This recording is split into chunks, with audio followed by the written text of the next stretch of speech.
에베소서 강의 36번째 시간 끝으로라는 제목으로 하나님 말씀을 증거하겠습니다. 신앙생활을 하시는 분들을 제가 만날 때마다 안타까운 점을 느낄 때가 있는데, 그건 뭐냐면 양극단으로 치우치는 모습들을 볼 때입니다.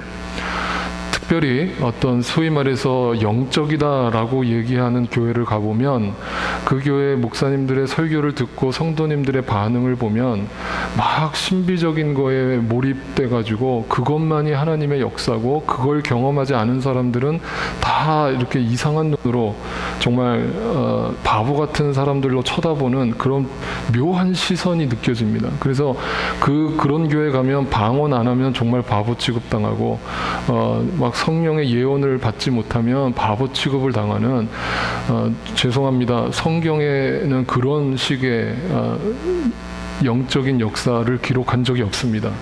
전부 다 왜곡되고 극단적으로 사람들을 끌고 가는, 조금 심하게 얘기하면 왜곡된 거짓 사도들의 속임수에 넘어가는 것이다 라고 저는 감히 말합니다. 또 반대로 어떤 교회를 가보면 말씀을 뜨겁게 공부하고 말씀에 대한 열심은 대단한데 성령이 계심도 알지 못하고 영적인 것이 있다는 것조차 알지 못하고 전부 다 육적인 걸로 똘똘 뭉쳐있는 교회를 봅니다. 성도들하고 얘기를 해봐도 전부 육적인 얘기만 나눕니다. 양극단입니다. 영적인 것이 없는 것처럼 사는 사람들도 문제고, 모든 것이 다 영적인 거라고 해석하는 사람들도 문제입니다. 이 양극단을 우리가 조심해야만 성경이 말하는 균형 잡힌 신앙생활, 균형 잡힌 영적 생활을 할 수 있게 됩니다. 그래서 다시금 말씀드리지만 여러분이 성경을 아셔야 됩니다. 성경을 모른 채 목사님들 말만 듣고 성경을 안다라고 생각하면 큰 오산입니다. 이렇게 얘기하니까 또 목사님들 다 거짓말쟁이로 만드는 것 같아서 좀 조심스러운데, 그런 뜻은 아니고 그렇지 않다는 거예요. 성경을 여러분이 직접 연구를 하고 공부를 하시고 읽어보세요. 그렇지 않아요. 절대로 양극단으로 빠질 수가 없습니다. 그런데 저는 이제 우리 교회가 혹시 신비적인 교회라고 생각하지는 않아요. 제가 그렇게 가르친 적이 없으니까. 그런데 혹시라도 우리 교회 초신자분들도 많이 계시기 때문에 영적인 것이 없다라고 생각하시는 분들이 계실까 봐 저는 오히려 염려가 돼요. 다 육적인 거로 해석하고 풀고 있는 분들이 계실까 봐 염려가 돼요. 여러분, 그거 아닙니다. 저는 여러분을 그렇게 가르친 적이 없습니다. 반드시 영적인 것이 있습니다. 여러분 풍선을 불 때 풍선을 여러분이 아무리 크게 불어도요, 그 풍선이 하늘로 날아갑니까, 안 날아갑니까? 네? 여러분이 불었어요. 여러분이 불면 그 풍선이 날아가요, 안 날아가요? 안 날아가요. 왜 안 날아갑니까? 그럼 어떤 풍선은 날아갑니다. 왜 그 풍선은 날아가고 내가 분 풍선은 안 날아갑니까? 내 안에서 나온 거기 때문에 그래요. 내 안에서 나온 공기는요, 무거운 공기예요. 이 무거운 공기는 절대 풍선을 띄우지 못합니다. 풍선을 띄우는 공기는 따로 있어요. 여러분 과학 시간에 다 배우셨잖아요. 수소와 헬륨이에요. 수소와 헬륨이 아니고선 풍선은 뜨지 않아요. 그게 가장 가벼운 공기예요. 그거는 저 대기층 바깥에서 얻을 수 있는 공기예요. 거기로부터 오지 않는 공기는 절대 풍선을 띄우지 못합니다. 그런데 열심히 풍선은 불고 있는데 풍선은 안 떠요. 네, 그게 잘못된 신앙생활이다 이 말이에요. 그래서 여러분 다시 한번, 이제 끝으로라고 하는 이 제목처럼 에베소서의 거의 마무리 단계에 왔습니다. 그렇다면 에베소서에서 왜 끝으로라고 하는 사도 바울의 이 인사말이 중요한가를 오늘 좀 더 깊게 살펴볼 거예요.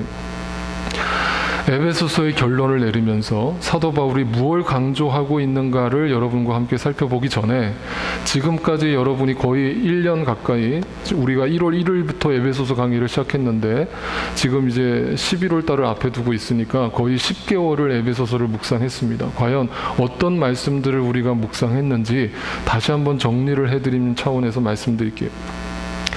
여러분 필요하시면 제 에베소서 강해를 1강부터 다시 들으세요. 다시 들으셔서 얼마나 중요한 얘기들을 우리가 함께 나눴는지를 다시 한번 정리하실 수 있기를 바라요. 첫 번째, 에베소서 1장의 내용의 핵심은 이런 내용이었습니다. 하늘에 속한 영적인 복이 있다는 메시지였습니다. 이 땅에 눈에 보이는 복이 다가 아니고 하나님으로부터 오는 하늘에 속한 복이 있다라는 것을 이야기했습니다. 그 복이 누구라고 그랬습니까? 그 복이 뭡니까? 물질의 복, 건강의 복, 재산의 복을 누리는 것이 아닙니다. 예수 그리스도가 복입니다. 그 복을 만나는 것이 복된 자라는 것입니다. 그래서 하늘과 땅의 통일을 이루는 자가 복된 자입니다. 하늘은 하나님의 법칙이고 땅은 내 삶의 죄의 법칙입니다. 그 하늘과 땅이 예수 그리스도로 말미암아 내 안에서 통일을 이루는 삶을 교회라라고 얘기했습니다. 그 사람이 바로 교회고 그 사람이 하나님의 성전입니다. 이것이 에베소서 1장의 내용이었습니다. 에베소서 2장의 내용은 은혜로 얻은 구원의 선물이다 이 말이에요. 하나님이 구원을 해주신 것은 우리의 노력으로가 아니라 우리의 어떤 대단한 지식이 있어서가 아니라 전적인 은혜로 주어진 선물이다. 선물. 그래서 전에는 과거에는 그것이 선물인지도 몰랐고 그것이 얼마나 중요한 것인지도 모르고 살았지만 이제는 그 구원의 선물이 얼마나 큰 것인지를 알았고 이제는 내가 그리스도 안에서 하나님의 가족이 된 것이 가장 큰 복이다라고 누리면서 사는 삶, 이것이 교회다라고 그랬습니다. 에베소서 3장에서는 또 계속 이어가면서 하나님의 구원의 비밀이 있다고 그랬습니다. 비밀이라는 단어를 썼다고 그랬어요. 뭔가 감춰져 있다 이 말이에요. 그 감춰진 것을 성경을 읽을 때도 문자적으로 성경을 읽어버리면 그 비밀이 얼마나 크고 놀라운 것인지를 알지 못한 채 윤리도덕적인 말씀으로 풀어버릴 수밖에 없다고요. 남을 도와줘라, 남을 구제해라, 열심히 교회에서 충성봉사해라, 이런 말들로 풀어버리고 있는 구원의 비밀과 전혀 상관없는 신앙생활을 하는 사람들이 있다 이 말이에요. 그래서 그 구원의 비밀은 그리스도의 비밀이라는 얘기예요. 구원자 예수 그리스도의 비밀을 아는 것이에요. 그 그리스도의 비밀을 아는 것이 도대체 뭔가? 구체적으로 그리스도의 사랑을 아는 것이. 그리스도의 사랑을 아는 것이. 에베소서 4장입니다. 에베소서 4장에서 교회의 하나됨과 삶, 앞에 1장부터 3장까지는 하늘과 땅의 통일이 무엇인지, 하나님의 가족이 된다는 것이 무엇인지, 그리스도의 사랑이 무엇인지라는 구원을 알아가는 이야기들을 하고 있다면, 구원에 꼭 필요한 지식들을 알려주었다면, 4장부터는 그 지식을 알았다면 이제부터 네가 어떻게 살아야 되는지를 가르쳐줄게. 너는 교회야. 교회니까 교회답게 살아. 그리스도인답게 살아. 어울리는 옷을 입고 살아. 더 이상 옛사람으로 살지 말고 새 사람으로 거듭난 사람처럼 살아. 어른으로 성장해. 더 이상 어린아이의 수준에 머물러 있지 말고 어른으로 성장해야 돼. 절대 그 자리에 머물러 있어서 타협하지 마. 약한 척하지 마. 성장해야 돼. 이거를 사도 바울은 세게 강조했습니다. 그리고 5장에서 살펴본 내용은 하나님을 본받는 삶을 살고, 그 하나님을 본받는 삶은 빛으로 소금으로 이 땅에서 열매를 드러내면서 사는 삶이고, 우리의 삶을 통해서 안 믿는 사람들이 야 정말 니네는 하나님 믿는 사람 같구나, 정말 하나님이 너의 삶을 보니까 하나님이 계신 것 같구나 라는 느낌을 줄 수 있을 정도의 정직하고 신실하고 성실한 삶을 살아가라. 근본적으로 새로운 관계를 맺어라.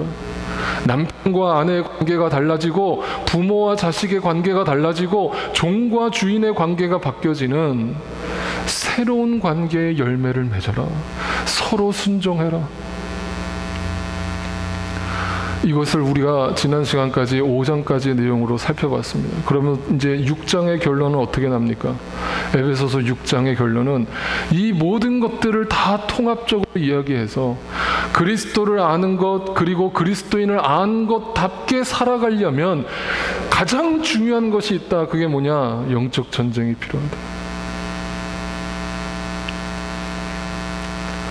영적 전쟁이다. 여러분 안에 그 열매를 맺지 못하게 만들고 여전히 옛사람에 머물게 만들고 새로운 관계가 아무리 인간적으로 노력해도 그게 풀려지지 않는 가장 큰 이유는 영적 전쟁이 있는 줄도 모르고 살기 때문이다. 이게 에베소서의 결론입니다. 그래서 에베소서는 1장부터 3장까지는 아는 것이 중요하다는 이야기를 하는 것이고 4장부터 6장까지는 알았다면 이제 행하라. 그렇게 살아라. 라는 것을 강조합니다. 이것이 교회다 이 말입니다. 이것이 교회다. 더 이상 나약한 삶으로 패배자의 삶을 살지 말고 알았으면 안 대로 살아라. 이 얘기를 하는 겁니다. 그렇다면 오늘 본문 10절을 다시 한번 보겠습니다. 끝으로 라는 말을 합니다. 결론적으로 가장 중요한 이야기를 한다는 뜻입니다. 그 가장 중요한 이야기의 첫 번째 주제가 있습니다. 이제 다음 주부터 제가 좀 더 영적 전쟁이라는 것이 구체적으로 뭔지를 여러분께 말씀드리겠지만 오늘은 딱 그거 생각하지 말고 영적 전쟁을 하려면 준비가 필요합니다. 군인이 나가서 전투를 하려면 훈련을 받아야 됩니다. 그럼 도대체 어떤 걸 의지하고 나아가야 되는가를 생각해 보자는 거예요. 그 첫 번째가 뭐냐면 주님 안에서 그분의 힘찬 능력이 필요하다는 거예요. 목사님, 저는 그동안 교회를 다니면서 신앙생활을 하면서 나름대로 열심히 믿으려고 했고 나름대로 그리스도인답게 살려고 노력했는데 그게 제 뜻대로 안 돼요. 자꾸 넘어지고 자꾸 실패하고 자꾸 제자리 걸음하는 것 같아요. 답은 하나입니다. 아직도 주님의 능력을 의지하지 않는 거예요. 아직도 주님의 능력을 의지하지 않는 거예요. 그분의 능력만이 나를 승리케 한다는 사실을 까마득히 잊어버리고 사는 거예요. 그럼 도대체 주님의 힘찬 능력이 뭘까요? 우리가 얘기하는 막 모든 걸 할 수 있다라는 파지티브 띵킹을 말하는 게 아닙니다. 주님의 능력은 우리에게 긍정적인 생각을 가져다 주는 것이 아니라 그 반대입니다. 첫 번째, 아는 것이 믿는 것이라는 이 공식입니다. 주님의 능력을 의지하려면 주님이 어떤 분이신가를 알아야 되고 그 주님을 알았다면 믿어야 합니다. 100%입니다. 99% 믿으면 믿음이 아닙니다. 100% 믿어야 합니다. 단 1%의 불순물도 믿음이 아닙니다. 그래서 주님은 우리를 그 용광로에다 집어넣으셔서 우리의 불순물을 고난이라는 시간으로 걷어내시는 겁니다. 100% 믿음이 만들어질 때까지 우리를 연단하시고 훈련하시는 겁니다. 그런데 고난이 왔는데 하나님을 원망하는 수준에 머물러 있다면, 고난이 왔다고 하나님 왜 나에게 또 고난을 주십니까 하는 수준에 머물러 있다면 여러분 아직도 주님을 모르는 겁니다. 주님을 아는 것은 믿는 것인데 그 믿는 것은 99%도 아니고 98%도 아니고 100%입니다. 그걸 이루려면 나는 약하고 그분은 강하다는 고백이 나와야 합니다. 나는 weak하고 그분은 strong하다라는 사실을 God is able 이라는 그 진리를 믿어야 합니다. 그런데 우리는 그렇게 약해지는 게 싫어요. 죄인이라는 말만 교회에서 들어도 기분이 나빠요. 목사님 왜 자꾸 죄인이라고 그러는지 모르겠어요. 교회 오면 자꾸 죄인이다 약해져라 그래서 기분 나빠요. 언제 그 눈을 뜨실래요? 여러분, 저는 이 약함의 강함에 대한 성경의 전반적인 강한 주제를 계속 다룰 때 대표적으로 떠오르는 인물이 있어요. 그 인물이 다윗이에요. 다윗의 싸움하면 떠오르는 사건이 있죠. 그게 뭐예요? 골리앗과의 싸움이죠. 여러분, 그 성경의 이야기를 단지 다윗이 용감해서 다윗이 대단한 용기를 가져서 골리앗을 물리쳤다라는 주일학교 수준으로 읽지 말라고 그랬습니다. 여러분, 다윗은 어린 다윗일 때 가장 믿음이 좋았어요. 그거는 기적이 아니었어요. 어린 다윗만 할 수 있는 것이었어요. 그게 뭐예요? 여러분, 다윗이 나갈 때 막 용기가 사기 충천해가지고 나는 저 골리앗 따위는 정말 한 방에 무너뜨릴 수 있어라는 용기로 나아간 게 아니에요. 요즘에 저희 둘째 호연이가 태권도를 계속 하잖아요. 지난주에 저기 가가지고 상 받아왔어요. 지금 막 와서 자랑했습니까? 교회 와서? 막 자랑하고 그러는 것 같아요. 그거를 학교에도 들고 가고 교회에도 들고 가고 그거를 막 자랑하는 거야. 나 메달 땄다고 보여주는 거예요. 그러면서 저한테 와가지고 아빠 나랑 싸워볼래? 하면서 앞에서 저도 그래도 군대에서 단을 땄는데 앞에서 이게 알짱알짱 거리는 거예요. 제가 어떻게 해줬을까요? 가소로운 거죠, 정말. 또 본의 아니게 호연이 영어 이름이 데이빗인데 앞에서 막 팔쩍팔쩍 뛰어요. 막 용기가 사기 충천해가지고 자기가 뭐든지 다 할 수 있는 것처럼 자신감을 얻었어요. 그런데 여러분, 어른의 입장에서 보면 야, 그거 하나 무너뜨리는 거, 어린애가 팔쩍팔쩍 뛰는 거 발로 한번 뻥 차면 그냥 나가 떨어지는 거 아니에요. 그런데 자기는 대단한 어떤 힘이 생긴 것처럼 그걸 뭐라고 그래요? 자아도취라고 그래요. 자아도취. 네? 자아도취. 근데 그거를 애써 일부러 무너뜨릴 필요는 없어요. 언젠간 자기 스스로 무너질 테니까. 그러니까 그냥 내버려 두는 거예요. 그 자아도취에 빠져서 또 용기도 필요하니까. 그런데 여러분, 다윗이 그런 지금 저희 호연이 수준에서 골리앗과 지금 맞짱 뜨고 있는 게 아니에요. 소년 다윗은요, 뭔가를 갖고 있었어요. 뭐예요? 믿음이에요. 뭐라고 얘기했어요? 골리앗에 나아가면서 어른들은 벌벌 떨고 있는데 소년 다윗은 그 골리앗 뒤에 서 계시는 능력의 하나님을 봤어요. 너는 창과 칼로 나에게 나오지만 나는 만군의 여호와의 이름으로 너에게 나아간다. 나는 비록 어린 소년이지만 너 뒤에 계시는 만군의 여호와 하나님은 너까지 것쯤은 아무것도 아니야. 그러므로 이 전쟁은 처음부터 내가 싸우는 게 아니야. 하나님이 너를 무너뜨릴 거야. 그러면 거기서 골리앗은 누굽니까? 내 힘으로 싸울 수 있다라고 자아도취에 빠져가지고 여전히 내 힘으로 버티고 있는 사람들, 그 사람들이 전부 골리앗인 거예요. 자기가 하나님 앞에서 얼마나 보잘것없는 정말 아무것도 아닌 사실을 알지 못한 채 자기가 대단한 존재인 줄 알고 나 한번 이겨봐, 나 한번 쓰러뜨려봐, 나는 대단한 용사야 하고 있는 사람들이 여전히 있는 거예요. 그런데 그랬던 다윗이 나중에 노년이 되니까 무슨 짓을 해요? 하나님이 어디 계시냐? 하나님이 계시다면 어떻게 나를 이렇게 노년에 괴롭게 하냐? 라면서 자기 생각이 막 빠져드는 그 우울한 다윗을 보잖아요. 그리고 젊었을 때 왕이 되자마자 또 여자의 유혹에 쉽게 넘어가고 재물의 욕심에 넘어가는 다윗을 보잖아요. 오히려 몸은 어른이 됐는데 믿음은 버린 거예요.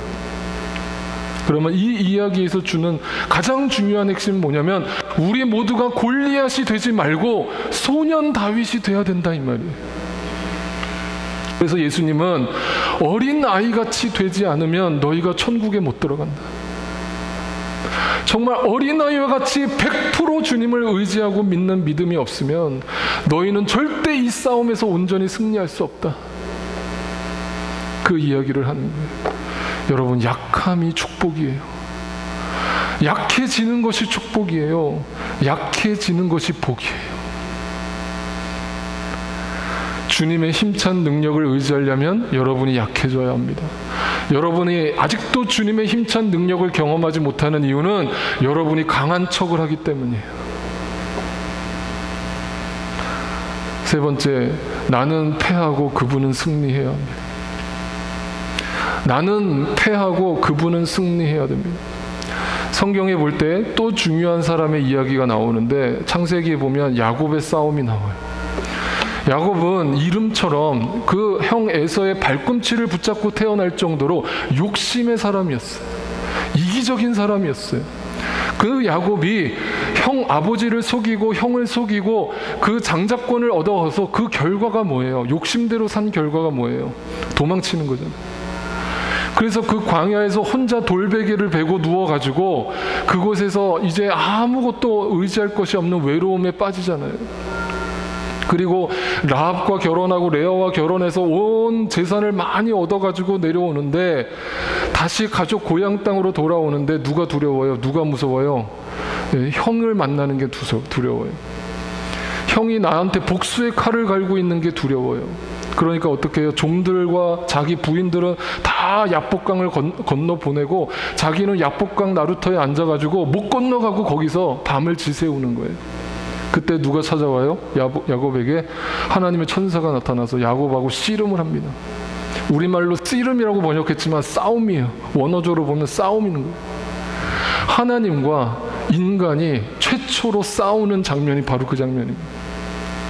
그러면 거기서 야곱이 천사를 이겼기 때문에 그의 이름을 이스라엘로 바꿔줬다라고 번역을 해놓으니까 야, 하나님을 이긴 대단한 인간 야곱, 이렇게 또 해석을 한다면 그 뜻이 아닙니다. 결과적으로 야곱이 뭐가 부러졌어요? 환도뼈가 부러졌죠. 환도뼈가 어디입니까? 여러분, 꼬리뼈 있는 부분이잖아요. 그러면 그게 부러졌다는 거는 남자 구실 제대로 못한다는 뜻입니다. 사람 구실 제대로 못한다는 뜻입니다. 근본적으로 그걸 누가 꺾으신 거예요? 하나님이 꺾으신 거예요. 야곱이라는 욕심의 이름으로 태어난 한 인간이 주님과 싸움을 해서 근본적으로 그분이 승리하셨어요. 그래서 야곱의 욕심을 꺾어버리고 그 고집을 꺾어버렸어요. 그러니까 그 이름을 뭐라고 바꿔요? 이스라엘. 이스라엘이 근본적으로 번역하면 이거예요. 하나님의 사람. 욕심의 사람에서 하나님의 사람으로 변화된 거예요. 내가 패할 때 그분이 승리하고, 내가 엎드러질 때 그분의 강하심이 드러나고, 내가 약할 때 그분의 온전한 강함을 경험하게 되는 것이 바로 아는 것이고 믿는 것입니다. 요한복음 16장에 보면요, 재밌는 이야기가 등장해요. 예수님이 유대인들한테 이런 설교를 하세요. 지금까지는 너희가 아무것도 내 이름으로 구하지 않았다. 구하여라. 그러면 받을 것이고, 그래서 너희의 기쁨이 넘치게 될 것이다.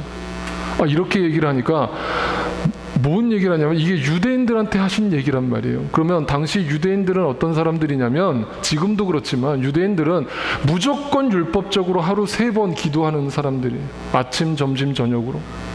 그 기도 시간을 어겼다가는 큰일 나는 겁니다. 이렇게 율법적으로 기도를 열심히 했던 사람들한테 예수님이 뭐라고 하시냐면, 지금까지는 너희가 아무것도 내 이름으로 구하지 아니하였으나. 예수님 무슨 말씀이세요? 우리가 얼마나 하나님께 열심히 기도했는데요. 아무것도 구하지 않았다니요. 주님은 아무것도라는 단어를 썼어요. 너희는 단 한 번도 나한테 기도를 한 적이 없어. 중요한 단서는 뭐예요? 내 이름으로. 네 이름으로 기도했잖아. 네가 원하는 거 기도했잖아. 네 소원만 아려다가 끝났잖아. 하나님의 뜻은 구하지 않았잖아. 하나님의 뜻은 관심이 없었잖아. 언제나 네 문제, 네 문제, 네 문제. 네 가정 문제만 하나님 앞에 갖고 나왔잖아. 그런데 정작 내가 너를 구원하려는 목적에는 관심조차 없잖아. 그런데 이제부터라도 구해라. 이제부터라도 구해라. 그러면 받게 될 것이다. 그리고 너희의 기쁨이 넘치게 될 것이다. 그 기도의 기쁨이 넘치는 이유는 그 문제가 해결돼서 기쁨이 넘치는 게 아니라, 진짜 기도를 하면, 주님의 이름으로 구하면 주님의 마음을 알게 되고, 주님을 알게 되고 주님을 믿게 되기 때문에 상황의 변화와 상관없이, 문제 해결과 상관없이 내 안에는 하늘로부터 주어지는 기쁨이 넘치게 된다는 것을 얘기한 거예요. 자, 그랬더니 제자들이 이렇게 반응합니다. 이제야 우리는 선생님께서 모든 것을 알고 계시다는 것과 누가 선생님께 물어볼 필요가 없을 정도로 환히 알려주신다는 것을 알았습니다. 알았습니다. 이것으로 우리는 선생님이 하나님께로부터 오신 것을 믿습니다 라고 얘기했어요. 근데 여기 원어적으로는 이게 나와 있지 않지만 아마도 이렇게 표현했을 거예요. 믿습니다 이렇게 했을 것 같아요. 아주 세게 발음했을 거예요. 믿습니다. 그랬더니 주님이 막 칭찬을 했겠죠. 아, 드디어 니네가 이제 믿는구나. 드디어 네가 이제 알았구나. 이렇게 했을까요? 그 다음 구절이 이렇게 됩니다. 정말 믿느냐? 네가 아무리 세게 발음해도 그건 믿는 게 아니야. 정말 믿어? 정말 알아? 믿었다면 그렇게 살지 말아야지. 믿었다면 그렇게 살 수 없잖아. 정말 믿어? 정말 믿냐고. 그러니까 뭐라고 하겠습니까? 예수님이 이렇게 얘기합니다. 제자들한테 보아라. 보아라. 이 말이 무슨 말인지 아세요? 너희의 진실을 내가 밝혀줄게. 얘들아, 믿는 척하지 마. 너희의 진실을 내가 알려줄게. 너희는 나를 버려두고 도망갈 거야. 너희는 각각 자기의 집으로 흩어져 갈 거야. 자기의 집이 뭐예요? 자기의 피난처, 자기가 원하는 곳. 예수를 믿어도 도망칠 곳을 마련해 놓고 예수를 믿는 거예요. 예수를 믿어도 빠져나갈 구멍을 내가 인간적으로 만들어 놓고 예수를 따르는 거예요. 예수님이 이상한 오더를 내리면 언제든지 뒤돌아서려고 도망칠 곳을 만들어 놓고 있는 거예요. 근데 예수님은 그걸 보아라 그랬어요. 보아라. 너희의 마음속을 들여다 보아라. 정말 니네가 믿는다고? 아니야. 너희는 나를 혼자 두고 다 도망칠 거야. 나는 혼자가 될 거야. 그런데 예수님은 뭐라고 그랬어요? 나는 혼자가 아니야. 너희는 다 떠나도 돼. 다 떠나도 돼. 어차피 너희는 떠나게 돼 있어. 그런데 나는 아버지와 함께 있을 거야. 그리고 나서 우리에게 유명한 말씀을 주신 거예요. 이 말씀이에요. 잘 들으세요. 내가 이것을 너희에게 말한다. 너희가 내 안에서 평화를 얻게 하려는 것이다. 지금은 너희가 그 평화가 뭔지도 모르고 믿는 척하지만 진짜 그 평화와 기쁨이 뭔지도 모르지만 얻게 될 것이야. 얻게 될 것이야. 왜? 어떻게? 너희는 세상에서 환난을 당할 것이야. 어디 예수 믿으면 복을 받는다고 그랬습니까? 어디 예수를 잘 믿으면 모든 문제가 해결된다고 그랬습니까? 정말 예수를 만나도 환난이 올 것이야. 고난이 올 것이야. 이 환난이라는 단어에 집중하십시오. 그게 무슨 뜻이냐면 싸움, 전쟁이라는 뜻이에요. 너희가 나를 따르려고 한다면, 너희가 정말 나를 따르려고 한다면 이제부터 전쟁이 시작될 거야. 이제부터 싸움이 시작될 거야. 그로 인해서 엄청난 환난이 너희에게 올 거야. 그러나 용기를 가져라. 두려워하지 말라. 왜? 누가 세상을 이겨요? 누가 세상을 이겨요? 여러분, 이걸 봐야 된다고요. 내가 승리하는 게 아니라고요, 여러분. 어떻게 내가 이 세상을 이겨요? 어떻게 내가 이 정말 산처럼 쌓여있는 문제를 내가 어떻게 이기냐고요. 이 우주의 먼지보다도 작은 내가, 아무것도 아닌 내가 어떻게 그걸 싸워 이겨요? 그러니까 우리에겐 믿음이 필요해요. 그 강하신 능력에 되시는 전능하신 하나님을 붙드는 믿음이 필요해요. 그 믿음이 세상을 이기게 해요.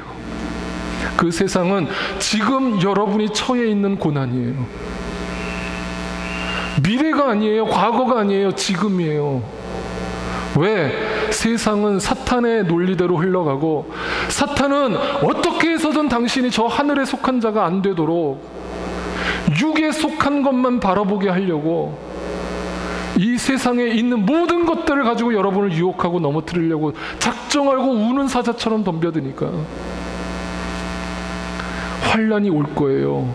전쟁이 올 거예요. 싸움이 올 거예요. 이걸 보지 못하면 여러분 계속 패배하는 거예요. 누가 조금 기분 나쁜 소리만 해도 시험 들고 넘어지고 상처받고, 내 눈에 보이는 유혹에 쉽게 넘어가 버리고. 그래서 결론적으로 고린도전서 15장에서 이런 얘기를 하는 겁니다. 그 승리를 누가 주시는 겁니까? 누가 주시는 거예요? 예수 그리스도를 통하여 우리에게 승리를 주시는 하나님께 감사합니다. 내가 승리하는 게 아니고 예수 그리스도를 100% 믿고 따랐더니 그분을 통해 환난이 오지만, 고난이 오지만 그것으로 나는 더 이상 패배하지 않아요. 근본적으로 나는 주님이 승리하셨기 때문에 나도 승리하는 거예요. 근데 죽음의 독침은 죄래요. 죽음의 독침이 죄래요. 내 안에 자꾸 육신적인 생각에 집중하게 만들고 인간적 생각에 집중하게 만드는 것이 죄의 원인이래요. 그래서 죄의 권세는 율법이래요. 율법이라는 말은 정죄한단 말이에요. 정죄. 남을 판단하고 정죄하고, 나를 판단하고 나를 정죄하고, 그 굴레에서 벗어나지 못하는 사람들이 있다는 거예요. 그러나 죽음아 너의 승리가 어디 있느냐, 죽음아 너의 독침이 어디 있느냐, 이제 예수 그리스도를 앞에 내세워서 그분을 붙들고 나아가는 우리의 삶에는 예수 그리스도를 통하여 주어지는 승리밖에 없다. 이 승리를 믿어라 라는 겁니다. 이 승리를 붙들어라. 어떻게 붙들어요? 기도로, 말씀으로. 날마다 성령의 충만함을 받아서 내 안에서 이미 승리를 이루신 그 주님의 말씀을 붙들고 그 주님과 날마다 친밀한 교제, 그분께 더 가까이 나아가라. 여러분, 우리가 지난 몇 주 전에 교회 수양회를 했잖아요. 그죠? 저는 이렇게 영적으로 우리 교회가 잠들지 않기를 늘 기도하는 목사 중에 한 사람인데, 수양회를 잘 끝내고 이렇게 그 다음 주부터 이렇게 있는데요. 저도 제가 지난주 말씀드린 것처럼 저희 교회 성도님들만 제가 케어를 하는 게 아니고 저에게 필요를 요구하시는 다른 교회 성도님들 또는 안 믿는 분들까지도 제가 케어를 해드리는 가운데 있어요. 그런데 딱 정확하게 2주 전부터요. 2주 전부터 저희 교회 가정 안에 막 일들이 터지기 시작하는데, 이 가정에서 터지고 저 가정에서 터지고 막 일들이 빵빵 터지는 거예요. 근데 예전 같았으면 제가 막 불안해가지고, 하나님 왜 이러십니까? 왜 이러십니까? 왜 또 우리 교회 성도들 은혜 주실 때는 언제고 또 왜 이렇게 또 흔드십니까? 주님 제발 저 불쌍한 우리 성도님들 이제 좀 축복 좀 해주세요. 그랬을 거예요. 근데 정말 제가 하나의 망설임 없이 하나도 마음이 불안하지가 않은 거예요. 불안하지가 않은 거예요. 적어도 제가 보는 우리 성도님들은 자랐어요. 제가 보고 있는 여러분들의 신앙은 예전의 신앙은 아니에요. 이제 여러분은 자랐어요. 어느 정도. 더 이상 그 정도 공격으로 넘어질 분들이 아니라는 걸 제가 여러분을 믿기 시작했어요. 근데 그거는 여러분의 믿음이 대단해서가 아니라 여러분을 붙들고 계시는 그 주님이 보이기 때문에 그래요. 이제 여러분은 절대 그 정도 수준에서 넘어지지 않는다는 걸 저는 확신해요. 근데 진짜 희한하게 그 2주 안에 그 문제들이 또 하나하나 다 매듭이 져지는데 제가 한 거 하나도 없습니다. 그분들이 노력한 거 하나 없습니다.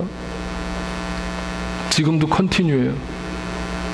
근데 제가 분명히 여러분께 다시 말씀드립니다. 싸움은 이미 시작됐습니다. 그 싸움은 계속될 겁니다.